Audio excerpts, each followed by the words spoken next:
dried cherry and candied pecan cornbread stuffing. You can actually use boxed cornbread for this. It's totally fine because this is about all the yummy stuff that we're putting in the cornbread. You can use boxed. It's fine. It's fine because it's about all the yumminess we're going to put inside it. It's about making all the stuff you're adding to it, exactly, right? Exactly. So we're going to start with some onions, some shallots, and some garlic. Of course. And you want to do this the night before. And they all love each other. They like to go to the club together. Yes. And we want to cook this as low and slow as possible because we want to get them deeply caramelized. And we want all that butter to soak up nice and yummy. So we're going to do, you'll do this the night before. And you can make the cornbread right out of the box the night before, which is totally fine. From there, we'll let these kind of cook a little bit. We've got our candied pecans. Really, really, really yummy. 4 ingredients only. Oh, I love that. Yeah. 4 ingredients only, and they're a great hand snack as well.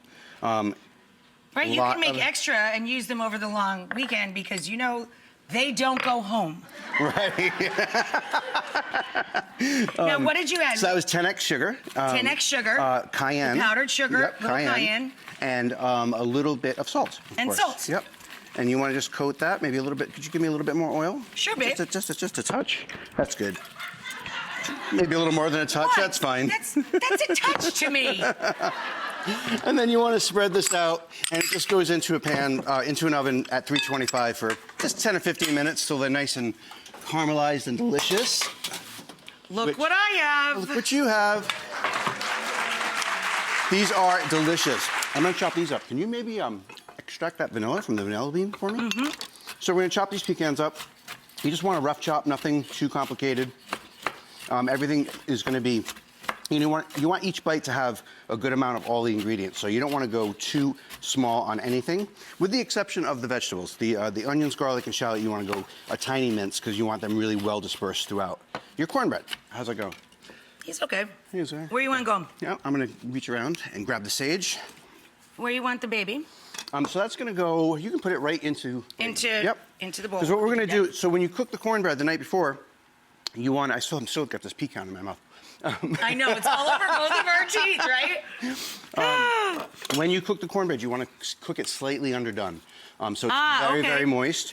But that's a good tip. Yep, because we are going to rebake it, right? And so we don't want it to be dry. So that's a very important, Do you want me to start dumping this in here, babe? You can, yes. So. Egg?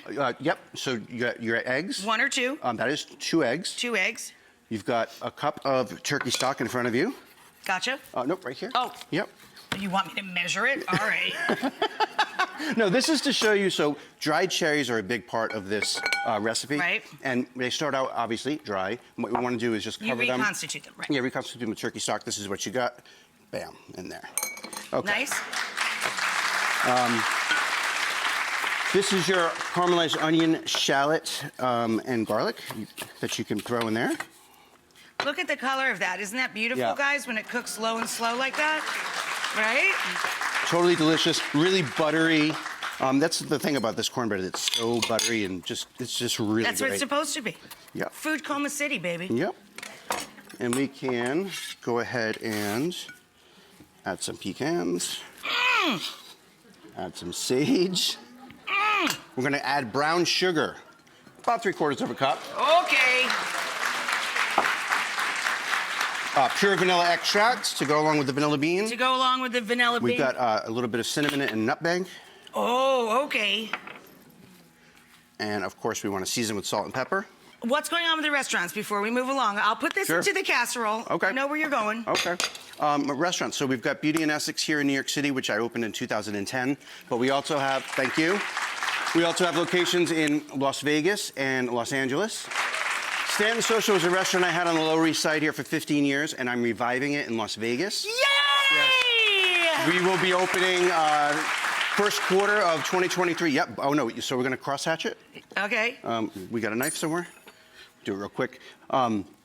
So, yeah, we're going to revive Stanton Social as a steakhouse. You see this? He's cross-hatching. He's making a little pattern, you know, like diamond pattern. And we just want to make sure the butter gets all the way through as well. That's the other thing. Stanton Social is going to become a steakhouse called Stanton Social Prime Caesar's Palace in Las Vegas. So that'll be open. Oh, I'm going to go get into trouble there. Yes. I'm going to come get into trouble there. And then here's the ta-da.